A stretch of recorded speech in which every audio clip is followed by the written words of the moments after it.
Good afternoon, everybody. How's the day going for you? Good. Well, thanks for coming to this session. We're going to be focused today on returning adults. I have noticed in my time in higher ed over the past 2 years, there has been such a dramatic shift and intensity of attention on a returning adult population.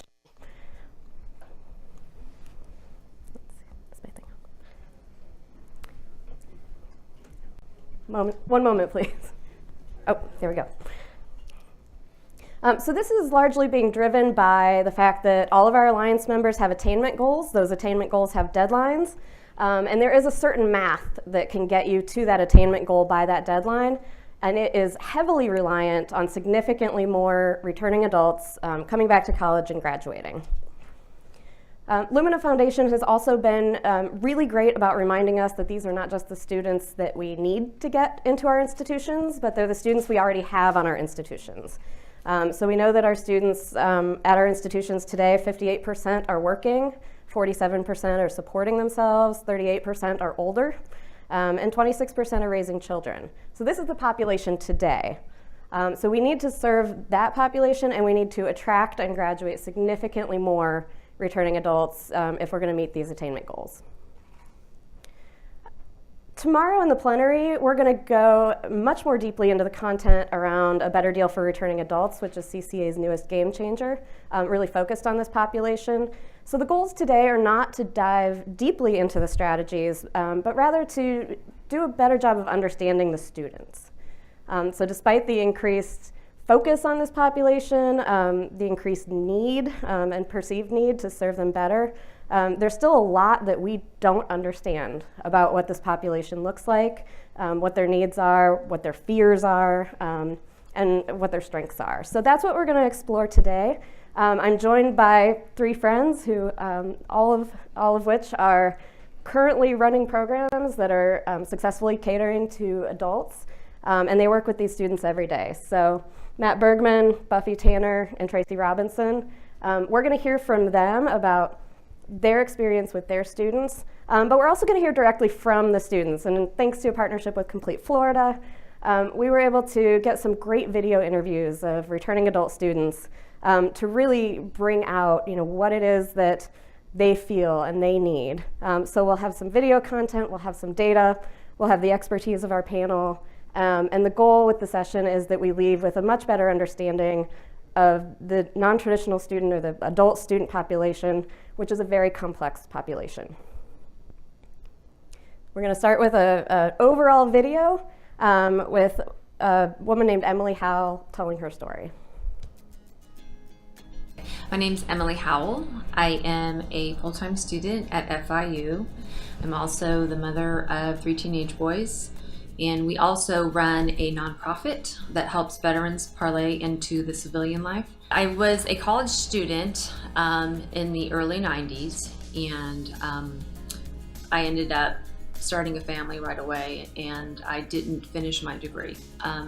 It's always something that's been bothering me. I always wanted to complete my degree. Now that I'm back in the corporate world working, my husband had mentioned to me that he was like, I know you really wanted to finish your degree. I found this really amazing company called Complete Florida, and they actually specialize in people like yourself that started your degree and just never finished it. So they help you kind of pick up where you left off. I think about that every day. I think about that day, that graduation day. I wake up and I'm like, 2 years. You can imagine yourself in the cap and gown. Yeah, I have the visual. It's something that it's really important to me. It's about personal fulfillment. It's about something that I've always wanted to do. It's very important to me. I'm a first generation college student, so it's important for my kids to see me. I want them to graduate. I want them to go to college. They see how busy I am, and they see me at my laptop. I'm finishing my homework, and I'm taking 5 classes right now. They see me running the household and going to work and doing the laundry and the grocery shopping, and I'm like, you can do this too. So Emily's story is very much the rule, not the exception. This is a study that came out recently that showed the difference in time spent between female students who are mothers and female students who are not mothers. So you can see clearly the mothers are doing more in terms of active care of their children. They're doing more housework, they're doing more paid work. But if you look at how they're spending their time, relative to students that have fewer responsibilities, they're actually spending almost as much time in class. But they're spending less time socializing, less time exercising, significantly less time on homework, and of course, sleep being the thing that at the end of the day gets cut when needed. So this is just one snapshot of just, kind of the difference between our traditional age student, our younger students, and our older students that are balancing a whole lot more alongside their school. There's so much research out there on identifying the challenges that returning adults face that it's you can't even list them, you have to actually bucket them. So this is actually based on a paper that Matt wrote where we can look at the barriers in terms of situational barriers, childcare, work responsibility, all those other competing obligations, but there are also a lot of institutional barriers that my colleagues up here have identified as well in terms of lack of clear pathways, scheduling challenges, course availability, and then other dispositional barriers, really just thinking about the anxieties, the insecurities, and perceptions of the adult population. So we're going to, as we go through the session, you're going to hear themes of all three of these. But I want to really focus sort of first on this juggling, the balancing act. What do you hear from your students, and how do they manage that? Well, for students at the University of Memphis, many of them have left their educational goals because of a family situation or the lack of resources, the finances to finish it. And so many times as they're coming back and trying to balance the work and the life responsibilities, those things continue to get in the way. They don't ever really go away, even though we work with students to coach them through those things. So for us, it's so much about persistence and being the person who tells the student they can do this, and it is hard work, but giving them permission almost to face the challenge and overcome the challenge and know that somebody's there kind of cheering them on in the end. And at Shasta College, which is a public community college in far northern California, our ACE program, Accelerated College Education, which leads to an associate's degree, this is true. Emily is the norm. Our students are 75% female. The average age of students in the program is 34. And what we recognized for these students who have some college but no degree, which in our area is 1 out of 3 students, not 1 out of 5 students, it's 1 out of 3, we realized that we had institutional barriers that were putting up roadblocks for these students. And that was really in our scheduling and how our programs were offered. Even though our community college has 40% of our students that are over the age of 25, most of our coursework was offered in that bandwidth of Monday through Thursday, 10 to 2. Super helpful for working adults. So what we did is we restructured a program where, number one, we outlined all the coursework required for a couple different degree pathways and pre-selected all the courses, general education courses, major specific courses, and spelled them out very concretely and told students, this is your program. You don't really get any choices. This is your program. And the response was, thank you so much. And the second thing that we did was we looked at the schedule. Emily said, my kids see me balancing 5 classes and a full-time job and the laundry. And I'm thinking her boys are old enough to do the laundry, but otherwise, that's right. But full-time work and 5 classes a semester. Who in this room thinks that's reasonable? Right? So that's just too much to focus on. So what we decided was, well, we want the students to focus on a smaller number of classes at a time. Let's say 2 classes at a time.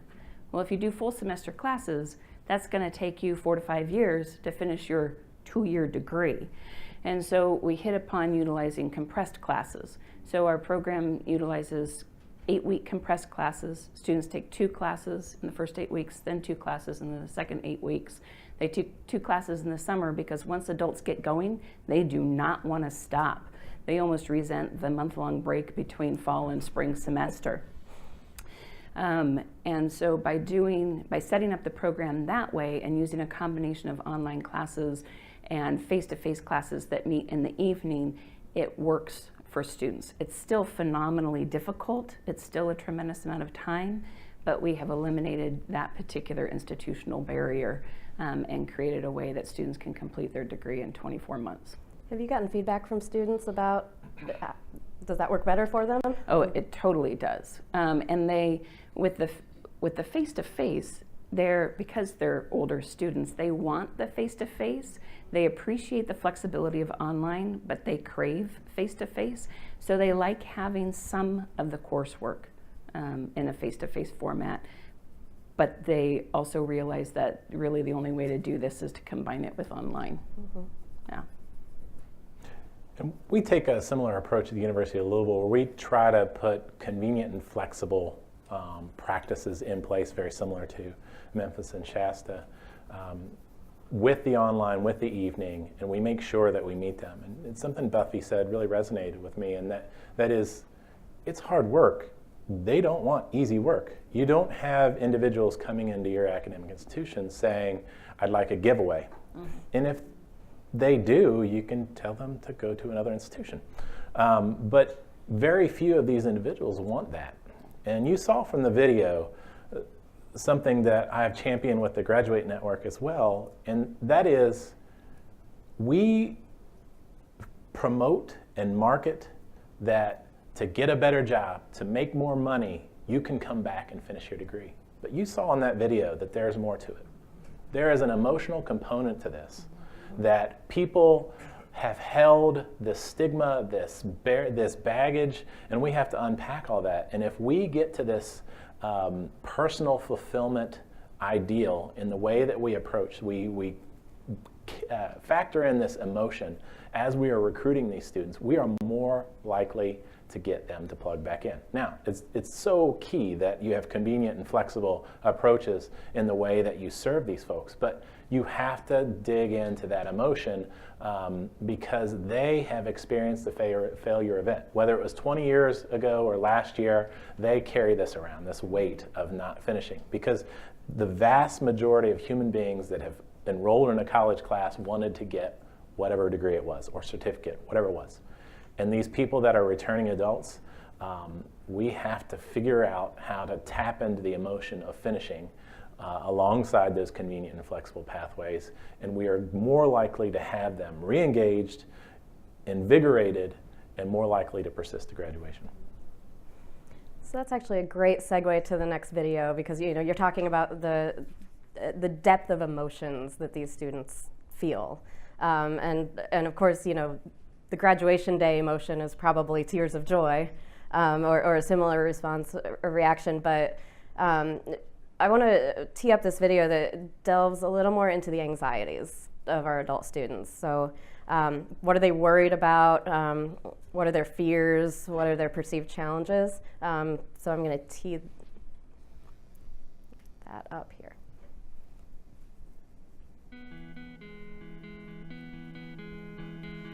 The first time I went to college was when everybody else goes to college at the age of 18. I wasn't ready, so I stopped going at that time. At the age of 22, I had my daughter, I was a single mom at that time. When she was 6 weeks old, I decided I better go back to college and get a degree because I had to get a good job to take care of her. But as a 22-year-old single mom, that didn't work out either. I went for about a year and a half. I got married, I had more children, life just kept going on. I ended up getting divorced, and I said, well, now's about the time I need to do this. If I'm going to further my career with my employer, I need to have a degree in order to stay competitive.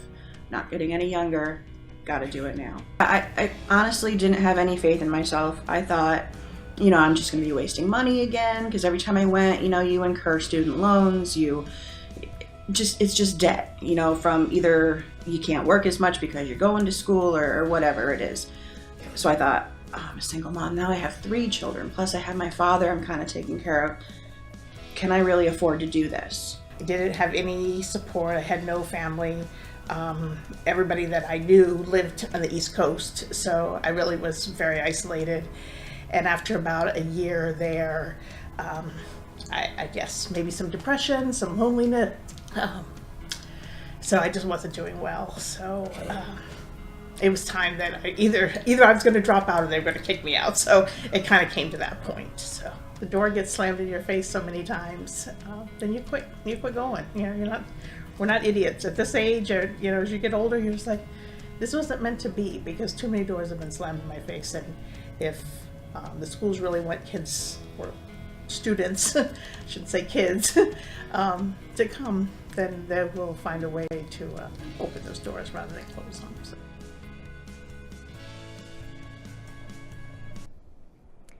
So there's actually some great survey data from a study done by Public Agenda looking at potential returning adult students that actually reinforces exactly what you've heard in that video around the anxieties. So the things that our adults worry about, number one, you heard it's just debt. It's a lot of debt. There's a lot of anxiety, as you can see, around incurring more debt, particularly for these students who don't have a great deal of assurance that they're going to graduate because they've had a bad experience in the past. But if you look at so many of these other things, there's a lot about balancing work and school and family, getting the schedule that's going to work with your life. What I thought was really interesting, and this is lower on the list, is fears that they will drop out of the program. Much higher on the list is fears that they'll be able to keep up. So there are significant anxieties with this population. And also from this study, many adults who are thinking about coming back aren't very confident that they're going to be able to get into gateway level courses. So there's an expectation that there will be some requirement for remediation within this population, which again, before they even step foot on the institution, is presenting another barrier, or perhaps another a door that could be open or shut.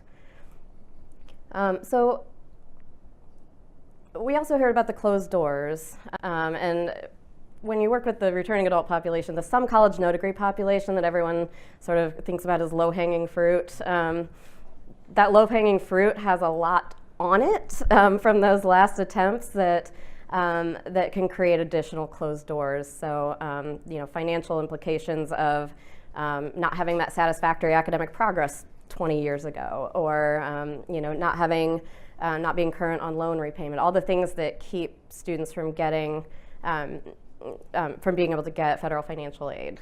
So we have those, and then also you see this issue arise if a student is trying to transfer and they owe money to their previous institution. They can't get their transcript. It seems like a thing that wouldn't happen that much, but it's actually it can be quite a large barrier for students. And then of course we keep talking about the logistical issues of just how do I get back into higher education, and how do I navigate these processes, and once I get in, what if I can't get the courses I need? So I love the visual of the closed doors, and I want to kind of explore that with you. So you've identified on your institutions that there were structural barriers or doors that may not have been as open as they could have been. So can you talk about that, and sort of how did you find those things? And then once you found them, how did you sort of deal with them? So I think for us, the big issue at the University of Memphis is the previous debt, and previous debt to the other institutions, and the lack of being able to get those transcripts of moving forward. And one of the things that we've learned in our program, which is a degree completion program for students that have 90 or more credit hours toward the 120 credit bachelor's degree. So these are students that are so very close to completing their degree, and we work to help them. They work to help them come back. When they are ready to say, yes, I want to come back, we have to have something for them to do immediately. And if they are not able to get that previous transcript because of a debt, and we don't help them figure out how to work through that or give them something that feels like they're making progress, then it's very easy to say, well, this is why I haven't been doing this, because it's so hard. So for us, we've learned that our prior learning options at the University of Memphis can allow students to move forward while they're incrementally working on those debts or whatever other barriers they may be. So I see a friend from CLEP here. So a student can go and take a CLEP exam in a course. They can do that without having that previous transcript.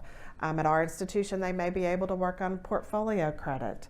And so we found that many students, as they start making those progress, they are so motivated to pay off that last debt to that institution that they will do it even before they think they could.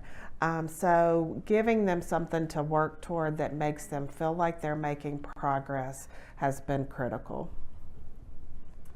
So a couple of things that we've done with our program. One, we utilize a cohort model with the program. So when students come in, they are placed with another group of students and to go through the program with that group of students.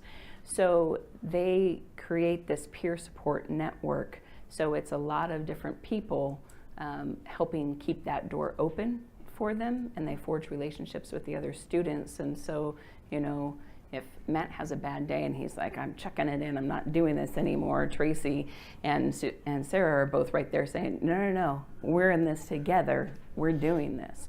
Our staff in our program, we have regular communication with the students. We are reassuring them, we're cheerleading them, we're pestering them, we're reminding them. We hold hands and walk through any process that they feel like they needed their hands held through. And our goal is eventually to build self-sufficiency with the students. But when they come to us initially and they say, I'm uncomfortable filling out the FAFSA, we always say, well, sit down right now and let's do it together. And so we will hold their hands initially, maybe even the second time too, to help them build that confidence. And when they build the confidence, it's evident in their classes. A third thing that we do is the program starts with a course called College Success. It's a student development course. And not every student has to take it. It fulfills a specific general education requirement, and some students have already fulfilled that GE requirement with another course in their past course completion. But if they haven't, we have them take that College Success class.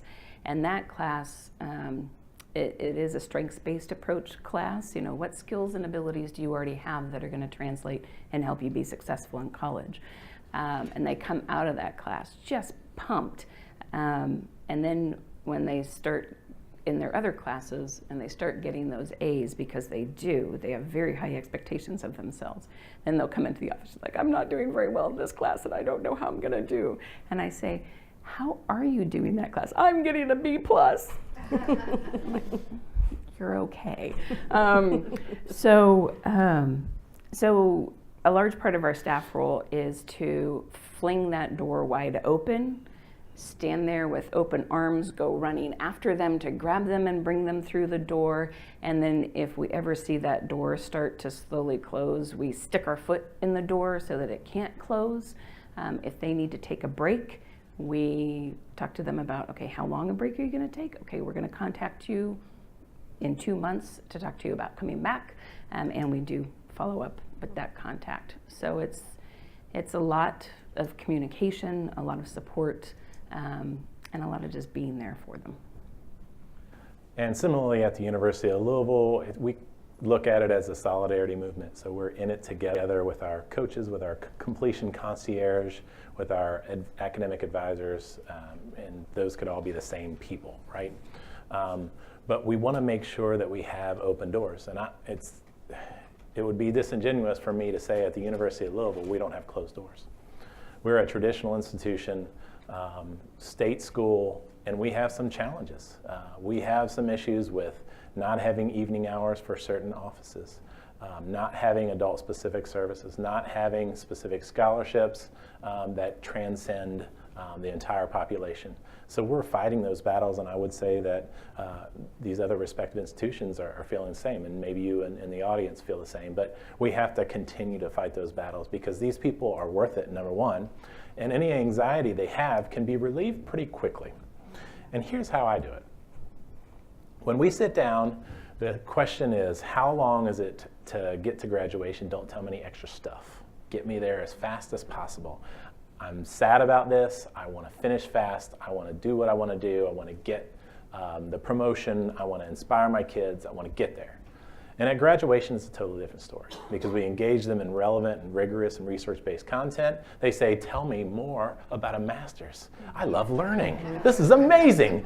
Who knew college could be fun? Because it's just like Sarah says. We need to stop this idea of we'll give you another chance. We need to say we're different. We've changed. We're like that bad boyfriend. We've changed. Just give us another chance. We're better. We're better. We do things differently now. And we do. And we have a pathway for these individuals that can fit into the competing responsibilities of life. And when we have those initial conversations and we say, okay, you're nervous about this? Tell me about your job. Tell me what you do.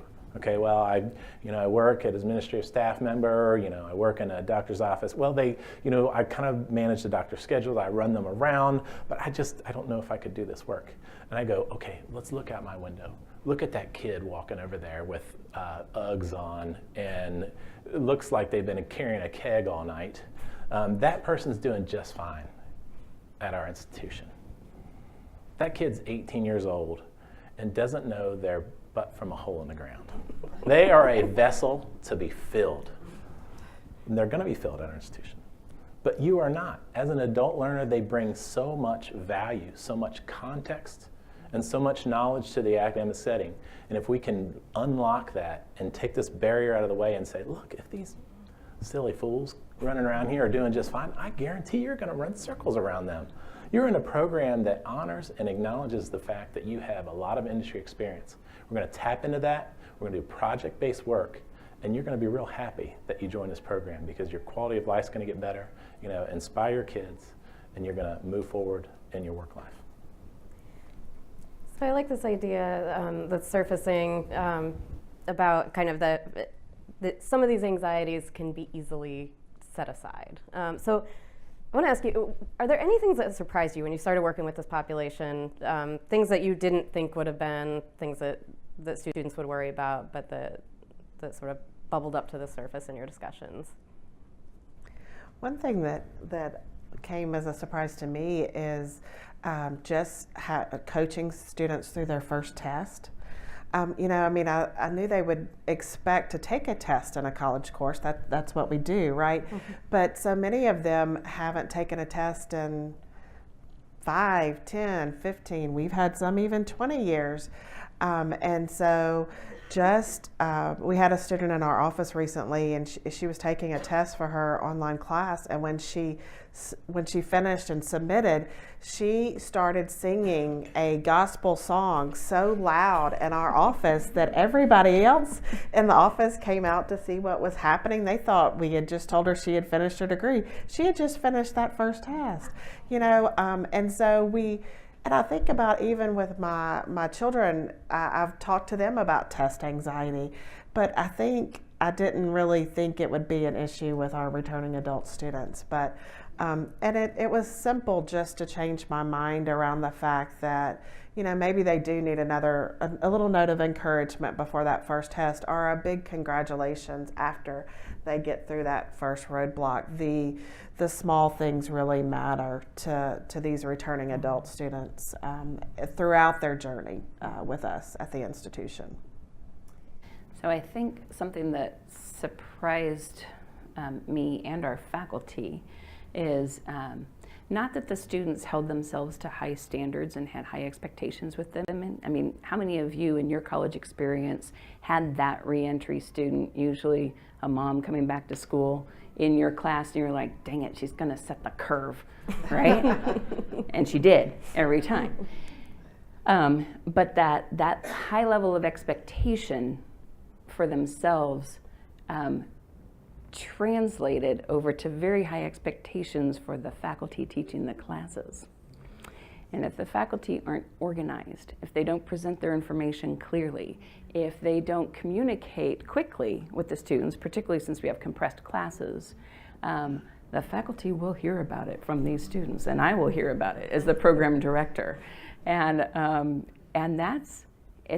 it's a different thing, you know, when an 18-year-old student complains like, oh, my faculty member hasn't gotten back to me, as opposed to a 35-year-old woman who is managing a household and working full-time and says, I have 10 minutes to deal with this problem in this day and my faculty has not gotten back to me. I need help with this. And you're like, yeah, we need to get this resolved right now.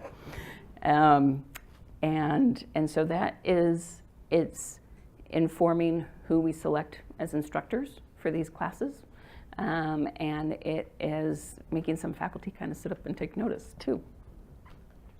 Yeah, and I think it absolutely has faculty stepping up their game when they're called to task if they're not very organized, because adults are very achievement oriented. And some of these anxieties, that, not to diminish the anxieties that they have, as I said earlier about the kid walking around campus, we empathize with those things and say, you know, some of these are reasonable, some of them aren't. And we want to help you understand and unpack these things in a way that makes you feel very confident and comfortable as you move forward. But they are so achievement oriented that if the faculty aren't quick and responsive, they're in trouble. Faculty are in trouble. They're going to hear it. Yeah, and as a program director, you know, those faculty get singled out. And to the point, just one quick story. I responded to an email today of a student that was very disappointed in her terrible performance on quiz 2. She got an 85. Her average for the class is a 97.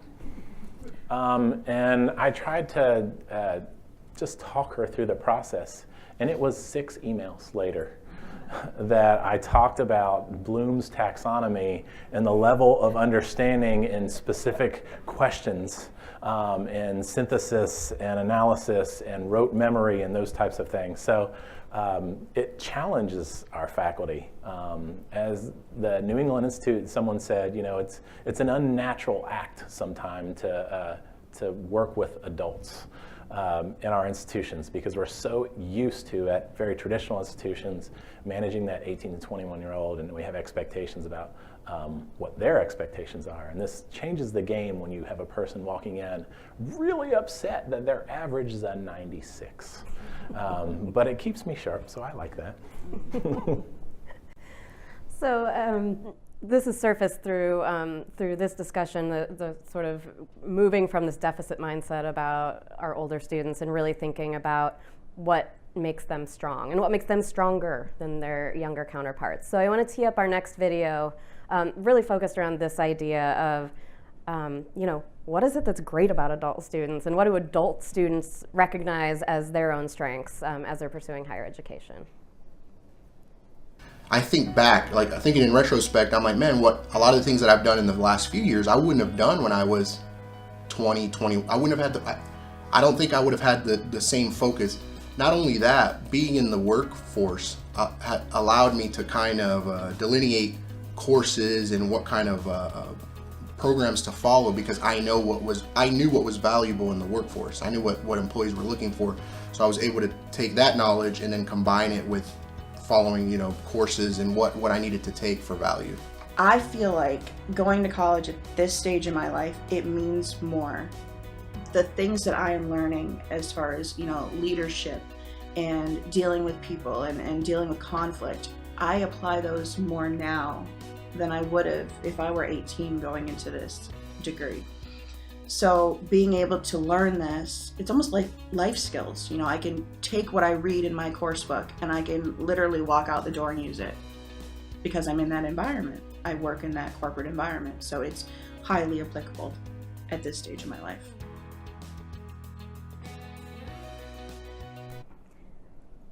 So my next slide, I'm going to give you a disclaimer about. I almost didn't use it because of some of the descriptors used, but I wanted to show the concept, and I'm actually just going to show it so that I can complain about the way they're describing the students. So this is a study that looked at mature and usual age students. We're going to call them older and younger students for the purpose of this discussion, but and looked at the extent to which the students were engaged in a sort of a deep approach to learning versus a surface approach. So pretty compelling here to show that the older students taking a much deeper approach to their learning. A lot of when we talk about the strengths of returning adults, we have a great opportunity to look at their college level credit worthy learning that's come from their previous work, previous military experience. This study really showed that the determining factor on whether students are getting credit for that knowledge isn't necessarily about the students. It's not about the student's race. It's about the type of institution they go to. So clearly when institutions are looking to award credit for that and reward folks and acknowledge that they're coming in with this learning already under their belt, the results are dramatically different than if that's not baked into the process. So as we think about the strengths of our returning adults, I do want to let's focus a little bit on prior learning assessment first, and then we'll talk a little more broadly about just what's great about serving adult students and teaching adult students. So if we can start, actually I'm going to go in a different order this time and start with Matt on sort of your experience with prior learning assessment and baking that into the cake on your program. So it is program specific, and we are a boutique kind of style program at a big university.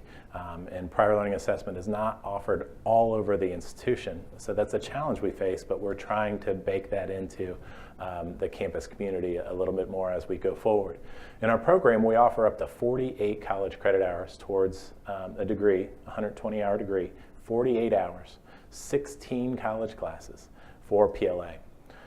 It's this idea that deeper learning occurs with these adults. We have context to draw from industry certifications, military training, professional development, all of these type of certifications that we can pull into and construct an overall portfolio for up to 48 college credit hours towards a degree. Now, our average student only gets 24 hours, but that is truly because we try to work smarter, not harder.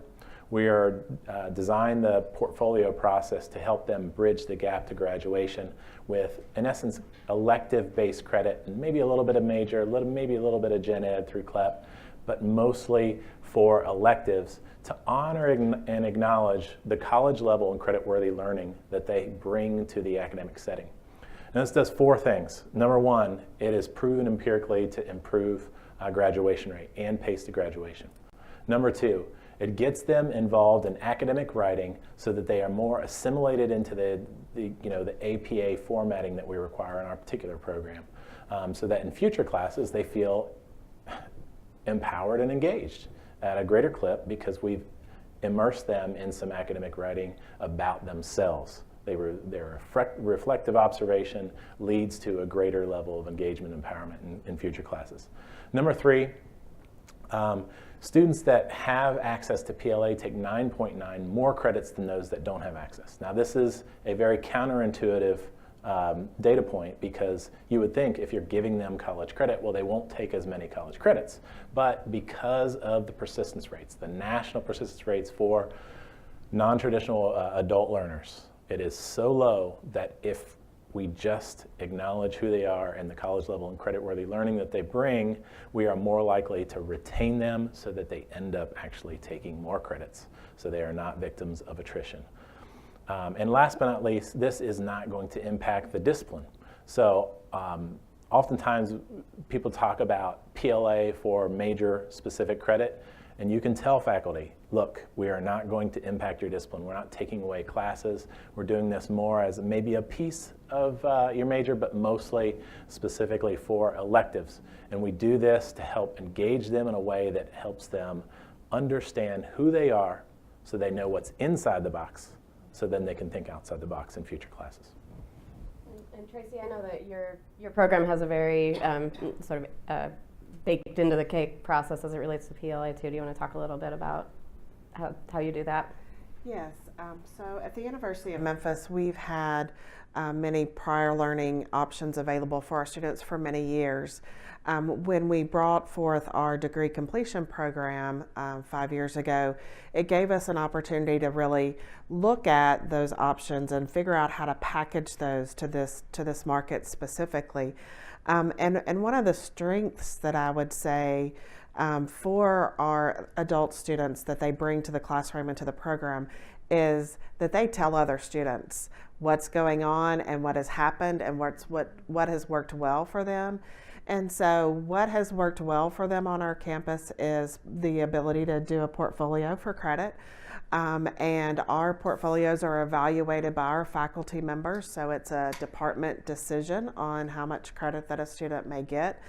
We actually do credit at the undergraduate and the graduate level. Our undergraduates can receive up to 30 credit hours, and graduate students can receive, depending on their program, a percentage of that program in prior learning. And what our faculty, what our departments have found is this has become a recruiting tool for them.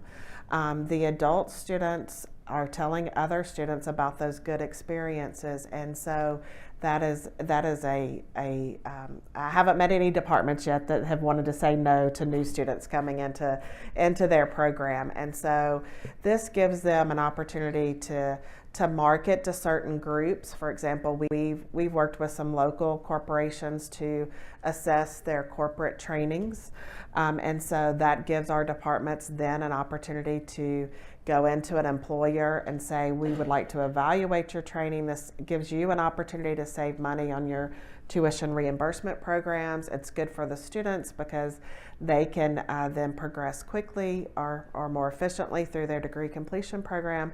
So it turns out to be sort of a win-win for everybody. And it's not paid marketing that the departments are using their money, their hard-earned money for. It's the word of mouth that is great. So Matt talked about high expectations that he's put on himself, and I was reflecting on that when you're lamenting that your students on average only get 24 credits through prior learning assessment. But are your students surprised? Any of you? Are your students surprised to find out how much learning they have in their head already? So the initial conversation is, what? Wait a second. I can provide information of things that I've done that are somehow college level and credit worthy, and I get college credit for it? What? And after the class is over, they say, well, you better give me credit. You look at all these things that I know. Can you look at this portfolio? It's 120 pages. I'm so impressive. Look at me. Give me these credits. So the initial conversation is, what? And then the end is, you got to give me these credits. I am impressive. And we've had students who have then taken that portfolio that they developed for their academic purposes and use that for their next promotion at their job. We had one just 2 months ago who, even before he is graduating in December, got a promotion because of the great portfolio that he put together. And I think it was just as shocking to him as well that that would be something that he could value in the academic place as well as his workplace.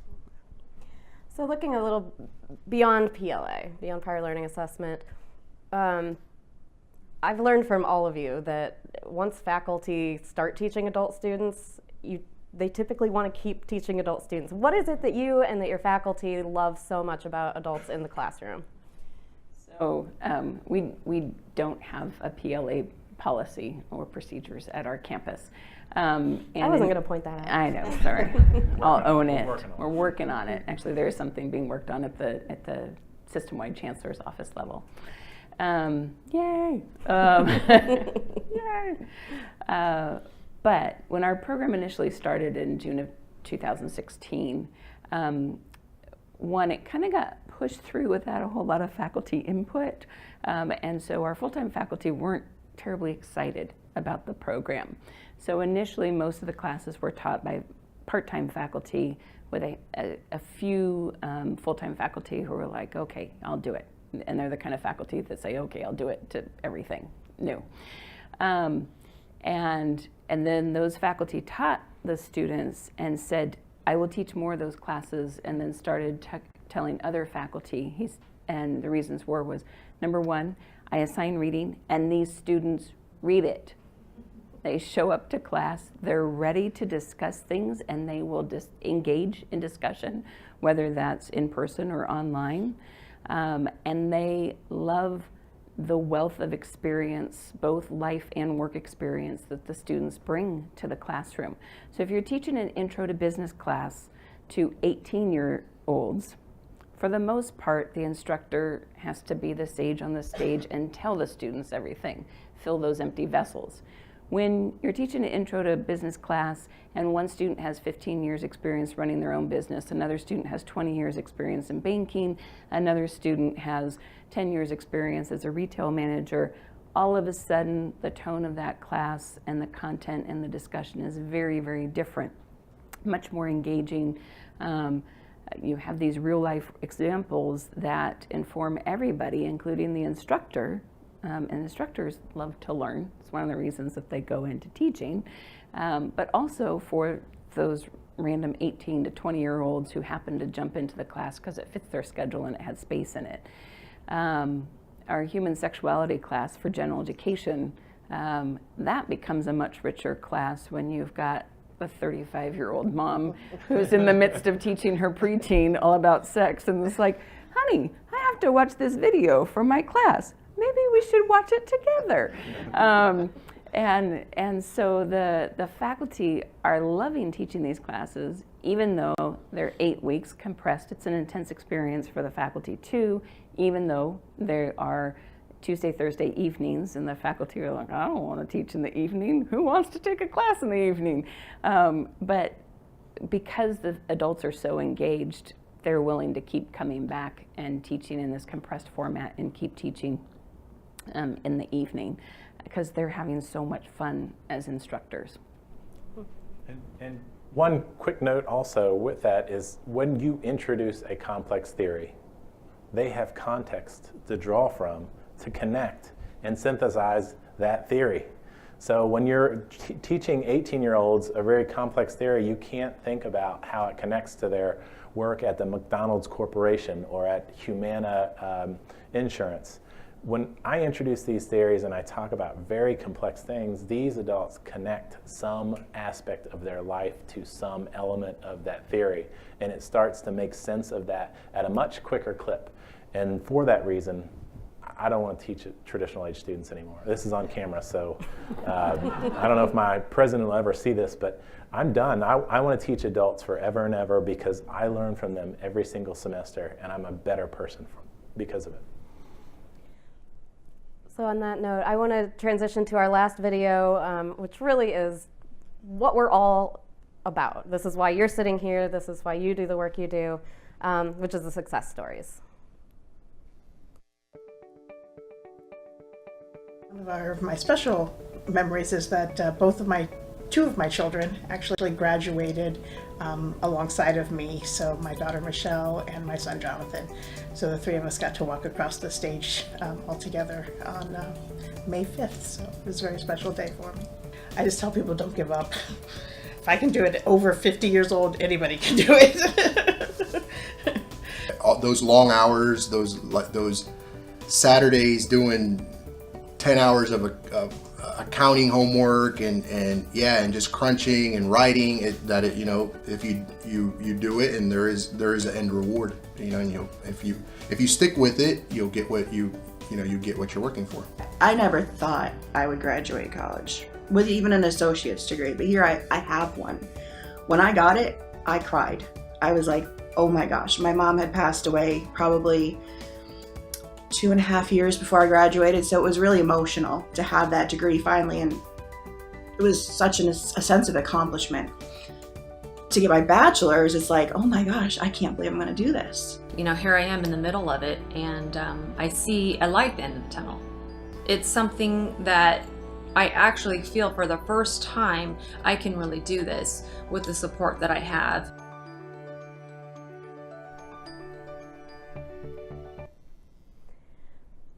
So I don't have data on this that I'm going to share with you today, but I do want to encourage you to do a little exploration on your own and look at your graduation rates.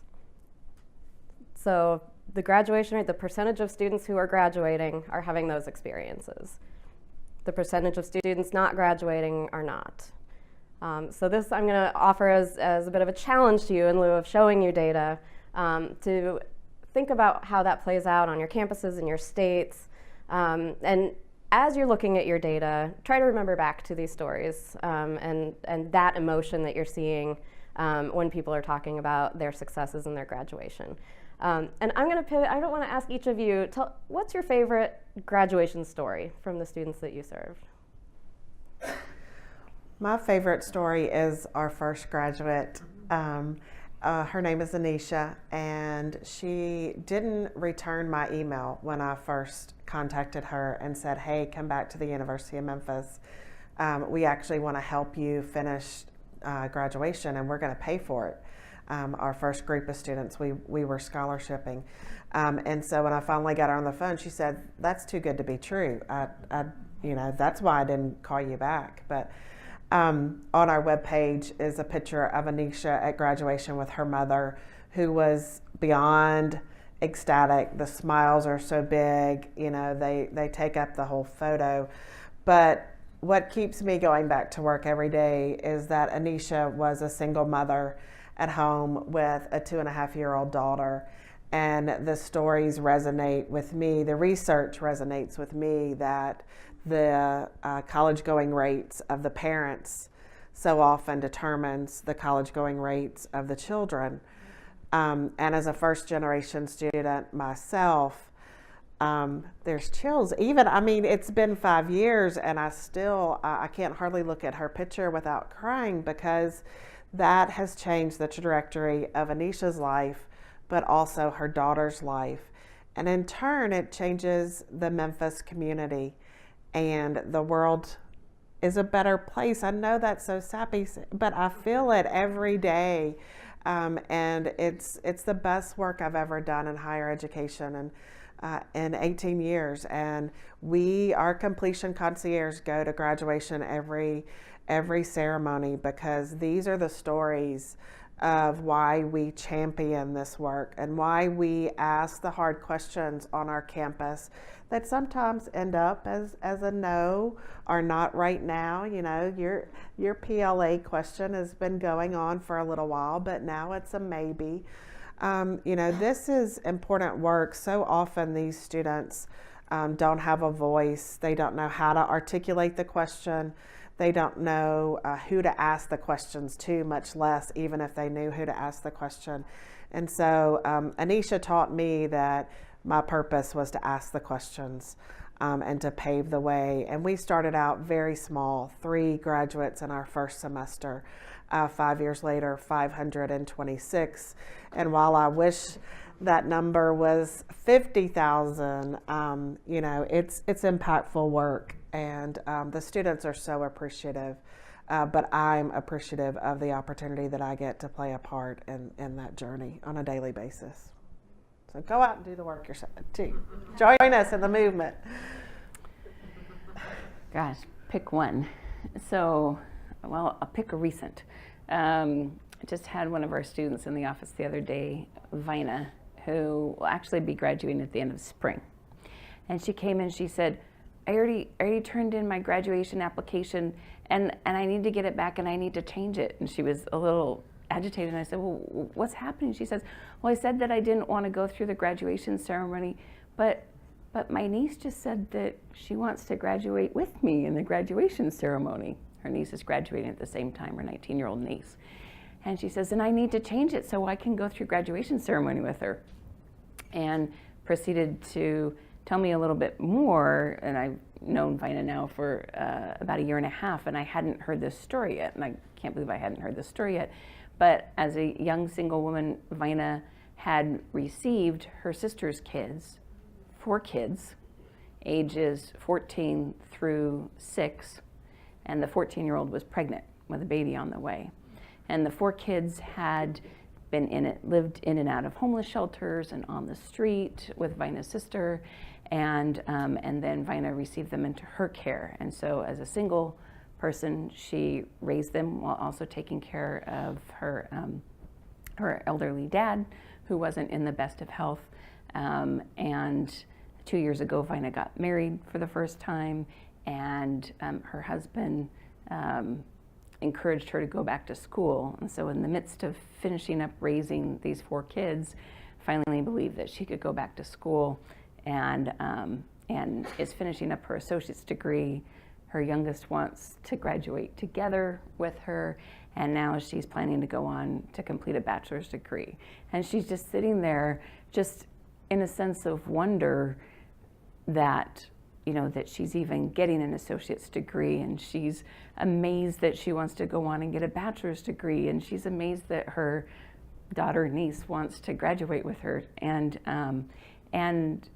all of these students, I mean, this is a fairly extreme kind of backstory, but so many of our students have these incredibly rich lives that they're bringing to us and entrusting to us to help them keep those doors open, to open the doors for them, to break down the artificial walls that we've built in our institutions with some of our dumb policies and our dumb procedures that just make it so hard for anybody to do it, whether they're 18 years old and they have time, or they're 22 already with a small child working full time, or they're 50. And we just have to keep these students in mind when we're looking at our institutions and looking at how we're doing things. And in the last session, it was, instead of asking, are these students college ready, we need to be focusing on, are our institutions student ready? That's a really great point. I can't follow that up real well. I know, I did that to him on purpose. You just crushed me. And it's really hard to narrow down to one student. Yeah. So I think about one of our graduates, former NFL superstar Joe Jacoby, member of the Hogs, 3 Super Bowl rings, 4 Pro Bowls, headed for the Hall of Fame hopefully very soon, to lead singer of Nappy Roots, anybody 90s hip hop bands, and lead singer of Nappy Roots, and it's all across the board. So those happy examples, the people that have suffered domestic violence, loss of family members, those types of things, it just spans the gamut. And I've been at every single graduation since I've been at the University of Louisville, and there's one reason for that. Because when I walk in the door and they had those cap and gowns on, they appreciate them more than anybody else in that room.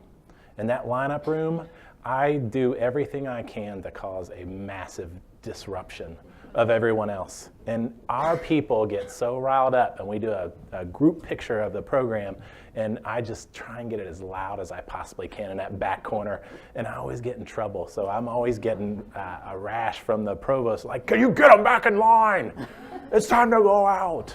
But I'm like, no, sorry, this means a lot to these people. But I think of one specific person, that is Greg Yancey, 72-year-old man, owned a trucking company, and decided, I think I just want to finish this degree. And I said, okay, let's do this. And he said, well, I just always loved learning, and I always wanted a bachelor's degree, and I want to, my kids are grown, but I want to inspire them, but I really want to inspire my grandchildren. I want them to understand that their old granddad can get back in the mix and finish a degree. So not only did Greg finish a bachelor's degree, but he finished a master's degree at 76 years old, and was talking to me less than a week ago about a PhD. But there are some restrictions on the PhD with attendance and residency and those kind of things. So we may have to find another program for Greg. So if you all have a good PhD flexible program, we can find it for him. I love all of those stories. Thank you so much for sharing that. We're going to take some questions from all of you, but before we do that, I do want to tee up. Again, we've we've been talking about the population and their characteristics and what adult students are like. We haven't gone deeply into how institutions specifically can better serve them. Again, that the Better Deal for Returning Adult framework, we will be talking about that in the plenary tomorrow. But to give you a little teaser, a little taste of it, I do want to ask the three of you if you would recommend one single thing that an institution should do to better serve adults, what would it be? Whoever wants to go first. So going back to my first comments is take a look at your scheduling. Do the classes that you offer, do the days, do the times, do the modalities of instructions, do those work for students with competing life responsibilities? And that's not just your adult students. You have traditional age students who have adult responsibilities at your institutions. And if you're still stuck in Tuesday through Thursday, 10 a.m. to 2 p.m., get out of that bandwidth, or keep a few things in that bandwidth, but make some changes. Great. What about you, Tracy? You know, that last line there starts with support, and that's really what it is for us. Some lessons learned over the work that we've done at the University of Memphis is we call our advisors completion concierge, because we want to have that wraparound support. We stay with the students from the point that they come back until they graduate. And so this particular population needs the additional levels of support, but they don't have the time to go and find it in 5 different offices. And so we found that centralizing our support for this group was really important. And the other thing that we learned in that is that this can also inform how to support other students. What we do right for adult students can also be right for what we do for military students, and what we do with those traditional age students with the adult responsibilities. It can help influence your other population's success on your campus also. Great. How about you, Matt? So we have an opportunity when we re-engage these folks to tap into what they know and what they've learned within their career evolution. And we can do that through PLA. And if we do it effectively, we can push them forward and empower them to persist and graduate at a much higher rate than otherwise they would, because we acknowledge them as whole humans with a lot of experience and knowledge that is relevant and tangible to their own respective disciplines or majors that they're going into. And if we get our PLA policies right, standard, and transferable nationwide, we are about to change the game. Well said. On that note, let's open it up for audience questions. Let's see. Yep, we got a back row. Go ahead. I think we've got a mic that we can pass around here.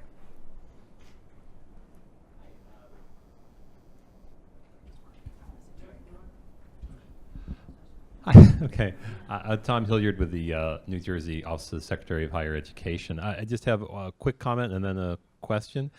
My first comment is that one overriding message that I'm hearing is how deeply fulfilling it is to serve adult students.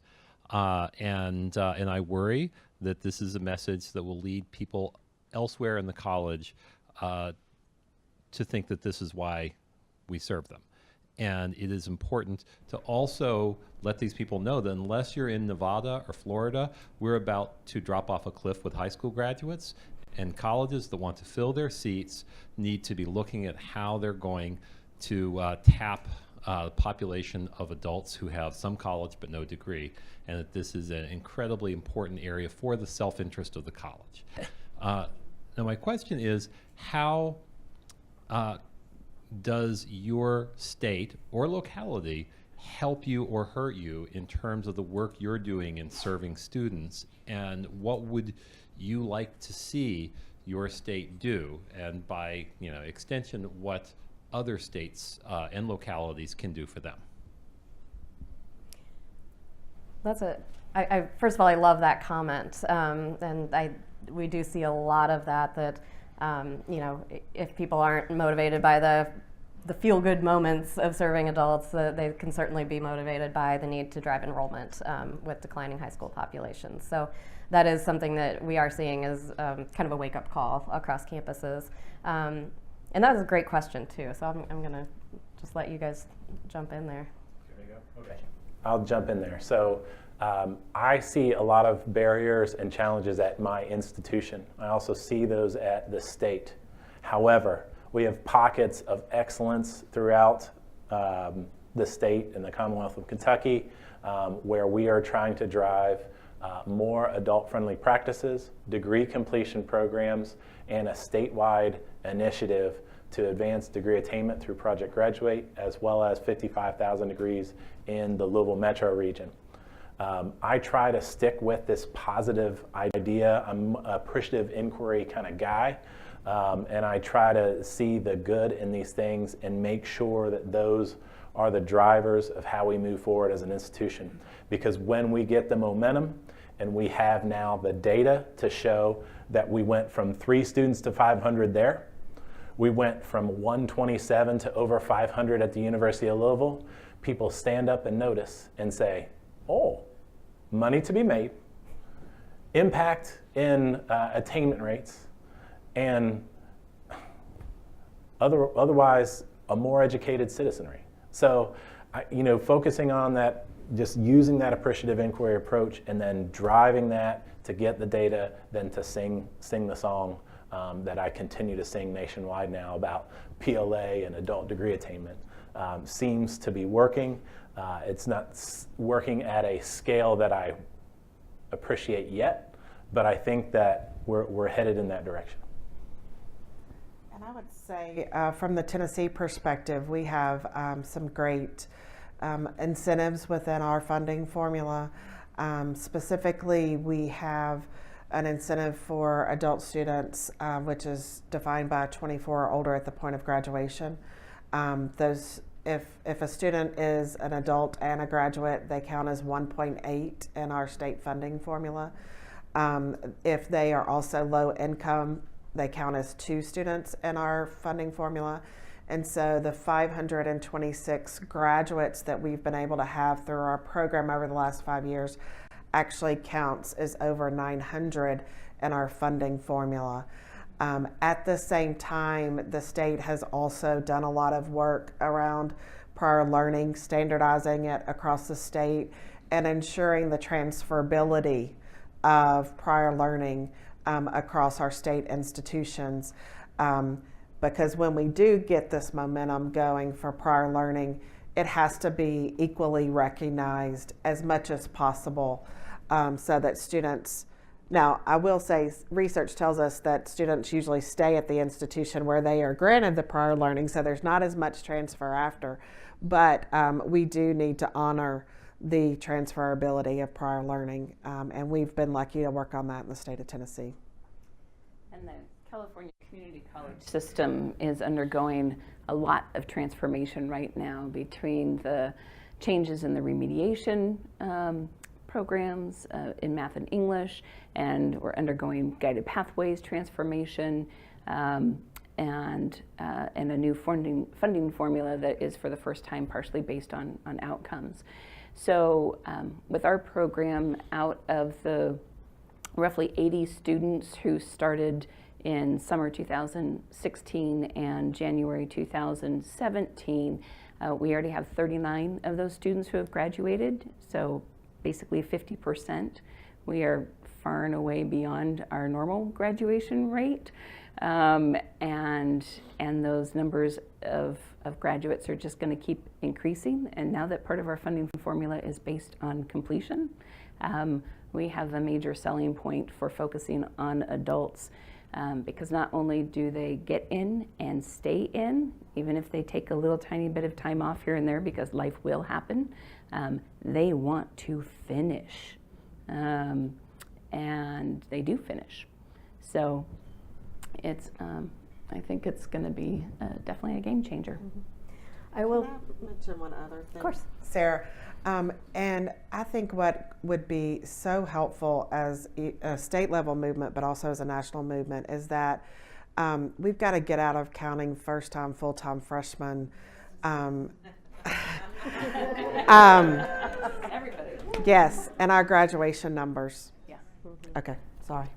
I'll wrap that question up by pointing you to a resource that we have. It's on the Complete College America platform. It's a document called New Rules. It's a full-fledged policy guide, and there is a section that specifically focuses on the better deal for returning adult and the state policy moves and institutional policy moves that can help allow for more full-scale implementation of these strategies. Yes. Hi, thank you. Love the panel. I've loved everything about this, so thank you for that. Question for you, though, about prior learning. How are you getting so many credits for prior learning? Every time I talk about it with people at the system office in Utah, the question I get is, we're prohibited by accreditation from granting so much prior learning. So if you could explain how you're doing that, that'd be helpful. Thank you. We're part of SACS. So we've been fully vetted. We've been doing it since the 90s. So it is no issue as far as accreditation standards. And we have been doing it since the 90s, so we kind of flew under the radar for a while there, and now we're getting a lot of national exposure. So I'm glad it happened in the 90s, and not a lot of people probably knew about it, so it worked out okay. I don't know. But SACS has come out and said publicly that especially, the question always comes up to residency credit also. That's the big issue, especially in a program like mine when students are so close to graduating. And Belle Whelan has said that if your faculty are evaluating the credit, just like they evaluate the experiences in the classroom, then that is residency credit. So another point, and I like this analogy, if your institutions are offering AP or IB credit, right, so they seem all right with that, right? Mm-hmm. Well, if an 18-year-old can take a test and show that they have some level of competency of college level and credit-worthy learning, for goodness sake, a 50-year-old ought to be able to do that we saw a video. For good, come on. These things are not equal. This person's context and knowledge should be evaluated and assessed rigorously, but also valued for its college level and creditworthiness. Yeah. Oh, you wait for the mic.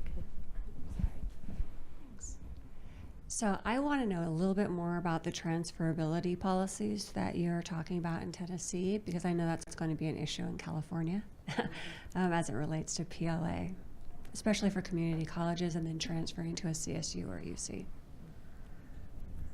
So the work in Tennessee began, even 8-10 years ago with a statewide committee looking at CLEP and AP standard scores and trying to have some consistency across the state with that.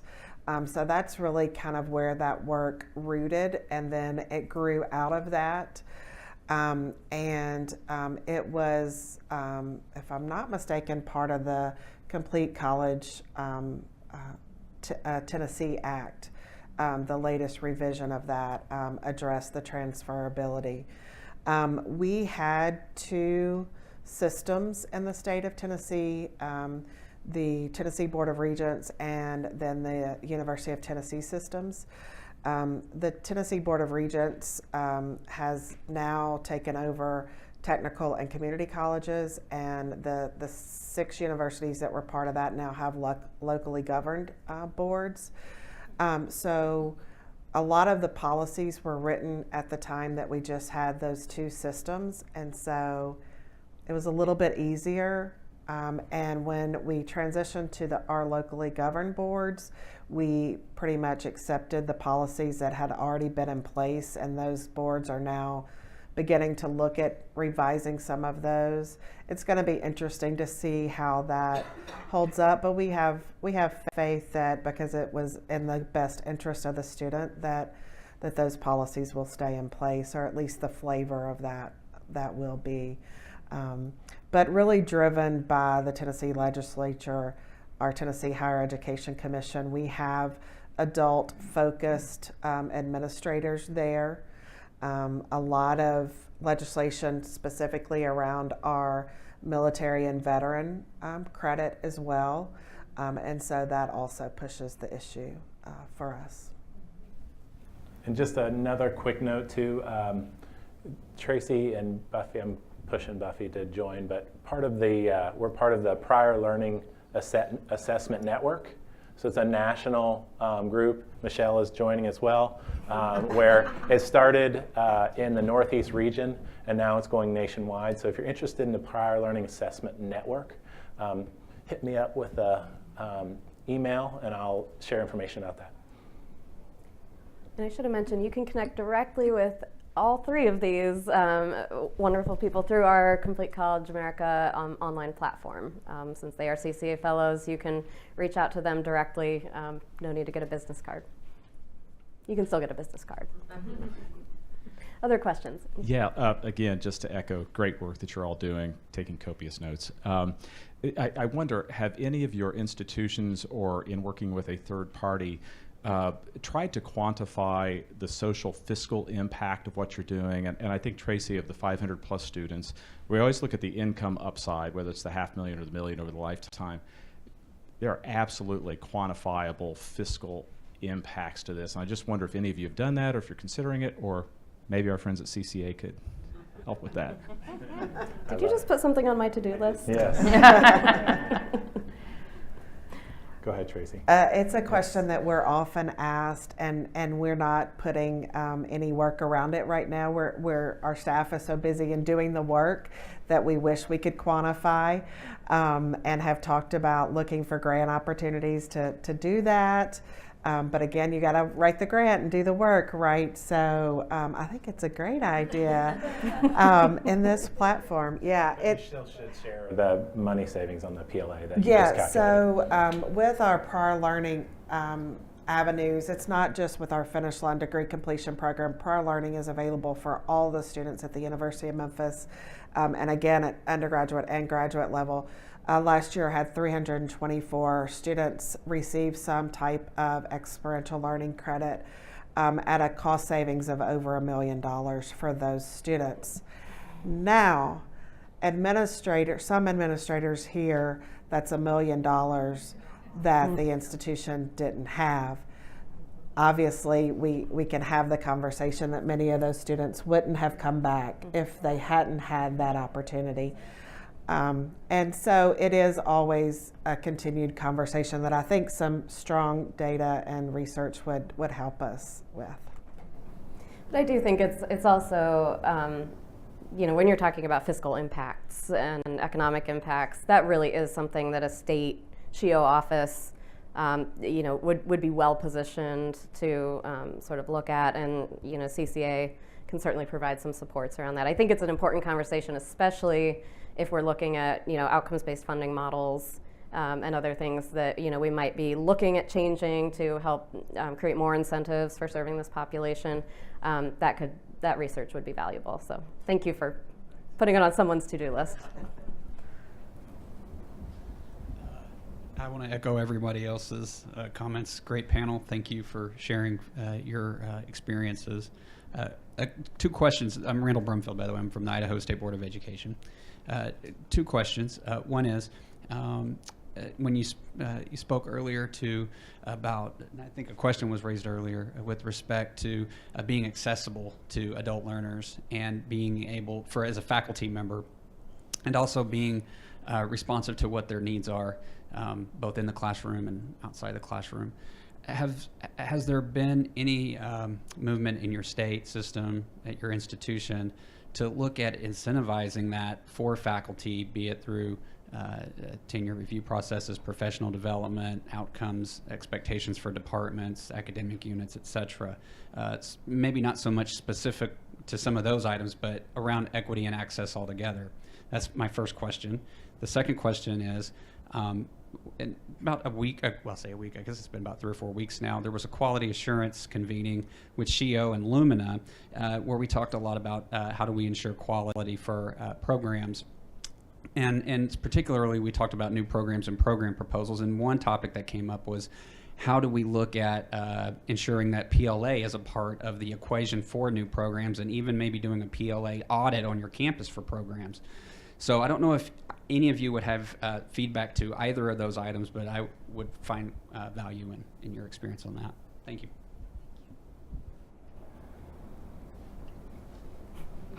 Dead silence. You stumped them, Randall. So I know. I'm just going to say to the first question, not yet.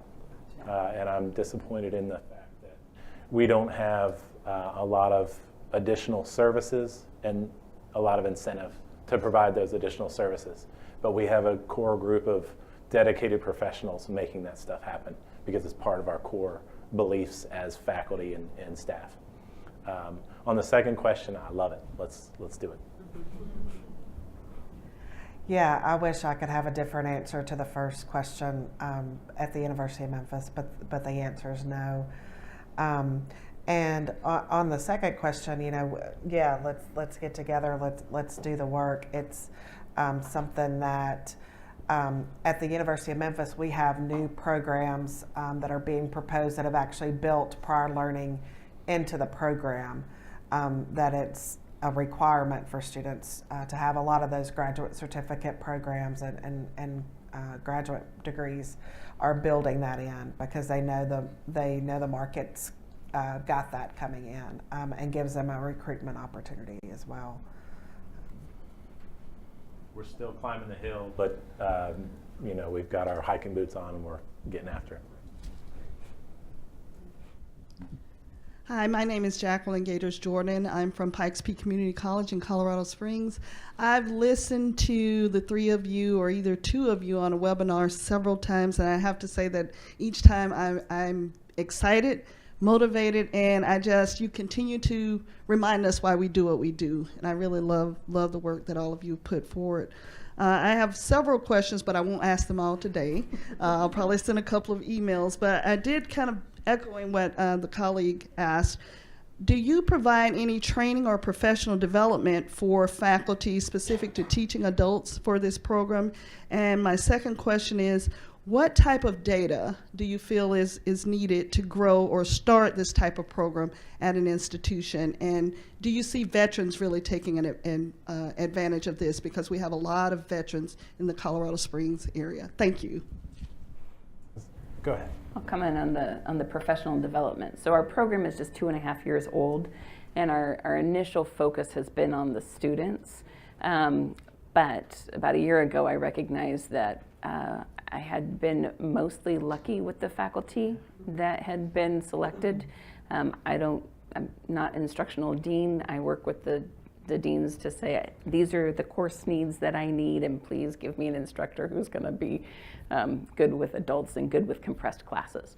And for the most part, that has worked, and when it hasn't been a great match, we've swapped people out. But about a year ago, I realized, we really need some professional development. So I found what I thought was going to be a great professional development, and I found 6 of our instructors who were willing to participate. It was an online experience, and got the feedback from the faculty that was not a great professional development. So, I either need to find something or we need to create something. So those 6 faculty are willing to get together and create something. It's just I need to find the time to get them together to work on that.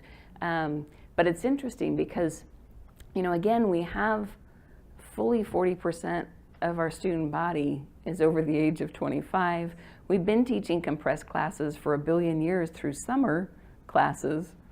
Right.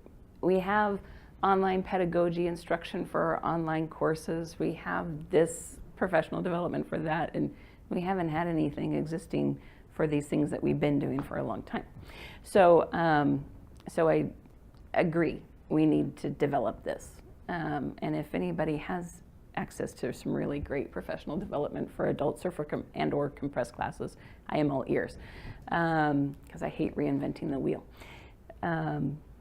And then the second part of your question, military. One of the things that we found with the veterans who have been interested in our program is that because the coursework, even the face-to-face coursework, is still a hybrid. It's, about 75% face-to-face, then 25% online, because it doesn't meet the VA metrics for being completely 100% face-to-face. The veterans get the lower amount for the housing allowance. I'm like, really? Zero. So we've had to be more proactive about communicating with veterans, like, okay, you can do the program and it's going to work with the rest of your life, but I have to tell you that you're going to get less money from your VA benefits. And so some students have chosen to do that, and other students have been like, oh, then I've got to do the more traditional. So I'll answer real quick. The military, on the military side, we're right next to Fort Knox in Louisville, so we have a lot of military students. We've developed contracts with the U.S. Army, and we have a large number, and we're very military-friendly type of institution. And so many more institutions are going towards being military-friendly because it's a great source of income for revenue for institutions, because they're full-pay students. They're getting that money from the government. Sometimes they have discounts as far as active duty military. We have a $250 cap per credit hour. So we have some deals that we have put in place for the Army. And then on the other question associated with professional development, all of our faculty teach adult learning theory and adult learning theory class. So because of that, we have kind of immersed ourselves in the range of adult learning theories, and we adopt this tenet of being andragogical in the way that we approach everything, right? So andragogy is what we hang as a moniker of who we are, a cultural tenet, and we are facilitators rather than sages on the stage. We are problem-oriented in our approach to delivering information, and we acknowledge and honor the fact that the prior experience lends a lot to deeper understanding and synthesis of the content. So andragogy drives a lot of how we operate as faculty. And at CCA, that, being able to sort of do the national scan so that you don't have to reinvent the wheel, if that is a type of resource that would be really helpful, we can be very intentional as we build out the strategy, we build out our content expertise, and our other folks that we're working with, we can really keep that lens in mind to make sure that we find some people from within the Alliance that are already doing a great job of that. So we are at time, but before you leave, I do want to close with, first of all, just a note of gratitude. I'm looking out, and so many of you in the audience are people that I know and have worked with. I know that you're sitting here because you care about returning adults and you want to serve them better. Thank you for that. Thank you for focusing on this before it was cool and popular and everyone cared about it. So I do want to just thank you all for your partnership. But on the same note, I know that everyone's snapping, and we're all here because we're already there mentally, right? So you're in this room, you've already been doing this work. I want to issue a challenge to you. This session is recorded. It will be available online. Find some people who are not yet bought into this idea or don't yet understand the adult population. Find the people that you need on your campuses or within your states to convince that this is a population that can be very, very successful if we do things a little bit differently. Invite them to watch the session. Invite them to learn more about the returning adult population, what's so wonderful about them, and why we as states and institutions and as an alliance really should be more focused and more sensitive too. So that is the homework I'm giving to you. I put something on your to-do list, you put something on mine, and in my mind that's a successful session. So I just want to thank you all, and I really just want to encourage you, please thank our panelists. These are some of the best and brightest people in the country working on these issues.